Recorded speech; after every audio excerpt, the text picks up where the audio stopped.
भारत सरकार के सांस्कृतिक स्रोत और प्रशिक्षण केंद्र की ओर से 24 जून से 9 जुलाई तक उदयपुर में शिक्षा में पुतली कला की भूमिका पर कार्यशाला रखी गई।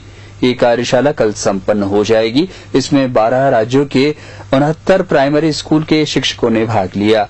इन शिक्षकों को शिक्षा में संस्कृति का समावेश करने वाली पुतली कला का प्रशिक्षण दिया गया।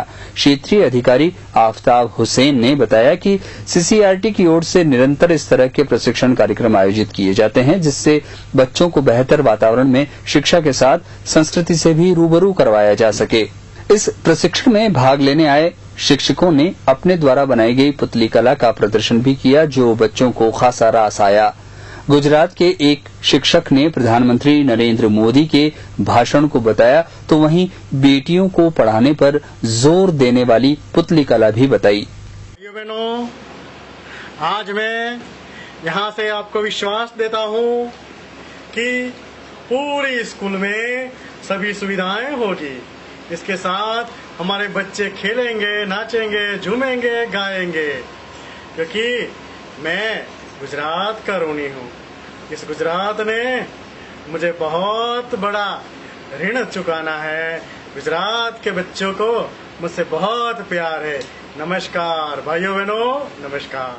बेटी हूँ मैं, बेटी में तारा बनोगी। बेटी हूँ मैं, बेटी में तारा बनोगी। आरा बनोगी मैं, सहारा बनोगी। बेटी हूँ मैं, बेटी में तारा बनोगी, तारा बनोगी। महाराष्ट्र से आए शिक्षक ने गाय बनाकर किस तरह स्कूली बच्चों को गाय बचाने और उसकी देखभाल करने का संदेश दिया। वहीं फलों के राजा आम के बारे में भी जानकारी देने वाली पुतली कला का प्रदर्शन किया गया। हेलो, पहचाना मुझे? मैं क्या करती हूँ? मैं अपने काम में आती हूँ। मैं किसी को कोई तकलीफ नहीं देती। तो मेरा रक्षा करना, मुझे खाना खिलाना। आप मुझे खाना खिलाओगे, मेरी रक्षा करोगे, तो मैं भी तुम्हारे काम आ सकती हूँ।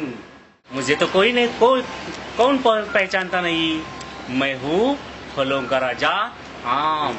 हमारे महाराष्ट्र में ये जो कोकण किनारा है, वहाँ ये बहुत सारे मिल जाते हैं। प्रशिक्षण में आए 12 राज्यों के शिक्षक भाषाई परेशानी के कारण थोड़े परेशान नजर आए, लेकिन फिर भी यह एक दूसरे की भावनाओं को वे समझ ही गए। इन सभी ने बताया कि वे अपने बचपन में लौट आए हैं और अब वह स्कूल में जाकर छोटे बच्चों को इस कला के जरिए बेहतर ज्ञान दे पाएंगे, जिससे हंसी ठिठोली में बच्चे शिक्षा के साथ संस्कृति से मेल मिलाप कर पाएंगे।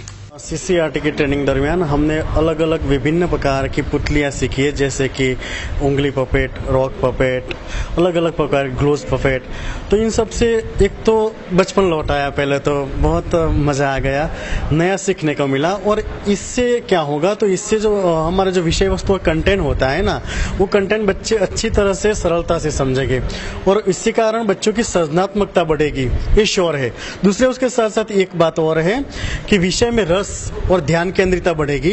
अभी हमारे स्कूलों में जो प्रॉब्लम्स है कि बच्चों की अनुपस्थिति का, उनका एक ही कारण है कि अध्ययन में नीरसता। तो पुतली कला से वो नीरसता दूर हो जाएगी और फिर से बच्चे मनोरंजन के साथ अपने पढ़ाई में ध्यान देने लगेंगे। अलग अलग स्टेट से यहाँ 12 स्टेट के लोग आए हैं। हमारे 12 स्टेट के लोग हैं, उनकी दोस्ती हो गई हमारी। उनकी जो लैंग्वेज है, थोड़ी लैंग्वेज प्रॉब्लम भी हमारे यहाँ आई। जैसे कि तमिलनाडु के जो कई अध्यापक आए हैं, उनको अच्छी तरह से हिंदी नहीं आता और अंग्रेजी वो अच्छी तरह से नहीं बोल सकते। वो तमिल बोल सकते हैं, लेकिन बाकी स्टेट के जो लोग हैं, केरला एंड तमिलनाडु छोड़ के, वो बहुत सारे हिंदी का यूज़ कर सकते हैं। हिंदी हमारी राष्ट्रभाषा है, हिंदी का यूज़ सभी को करना चाहिए। पुतली कला सभी को बहुत अच्छा लगा है। पुतली कला सीखने में सभी को बहुत अच्छा लगा। सभी ने अपना स्टेटस छोड़ के, यानी कि मैं कोई अध्यापक हूँ, मैं ये कैसा करूँ, मैं वैसा करूँ, वो कैसा करूँ, ये सारी बातें छोड़कर वो बचपन में चले गए। इस प्रशिक्षण में आए सभी शिक्षकों को पैम्पलेट किट भी दिया गया। इसके साथ ही इन्हें ड्रामा कॉस्ट्यूम डिजाइन करना भी सिखाया गया, जिससे ये हाथ से ही पुतली बनाकर बच्चों को ज्ञान दे पाएंगे। इस प्रशिक्षण कार्यशाला में राजस्थान से महज 3 शिक्षक थे, जबकि महाराष्ट्र से सबसे ज्यादा शिक्षक शामिल हुए।